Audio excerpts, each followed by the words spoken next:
Sektori dhe Ministria e Punëve të Brendshme dhe më tej pa përgjigje se kush qëndron pas alarmeve për bomba nëpër shkollat e mesme të Tetovës.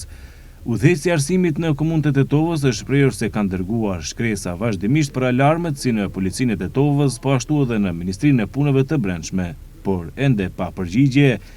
Ndryshe nga Gjimnazi 7 Marsi, Kiril Peqinović dhe mjekësia në shkollën e mesme ekonomike, alarmet e reme për bomba kanë britur edhe në emailat privat të disa të punësuarve. Përgatiten për të hartuar program për zëvendësim të orëve të humbura për nxënësit. Ditëve të fundit kemi qenë cak i kanosjeve të dërguara në formë elektronike përmes emailave të shkollës, ashtu edhe në ato privat të anëtarëve të menaxhmentit.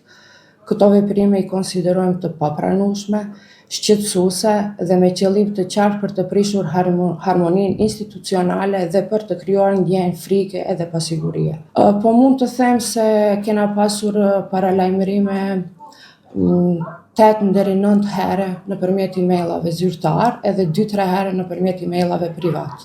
Orët e humbura do të tentojmë t'i kompenzojmë nëpërmes orëve shtesë në të ardhmen. I bëjmë thirrje institucioneve kompetente të sigurisë që me prioritet maksimal të hetojnë dhe zbulojnë autorët e këtyre veprimeve dashakeq, në mënyrë që të parandalohet përshkallëzimi i situatave të tilla dhe të rikthehet qetësia e plotë tek nxënësit tonë.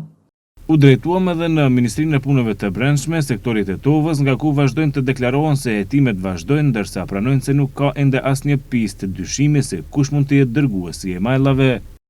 Nxënësit e shkollave të mesme të Tetovës madje edhe kanë protestuar para SPB-s së Tetovës muaj më parë për të shprehur revoltën e tyre kundër humbjes së orëve dhe kundër kontrollave në shkolla nga policia e zakonshme dhe jo nga skuadra kundër bombave.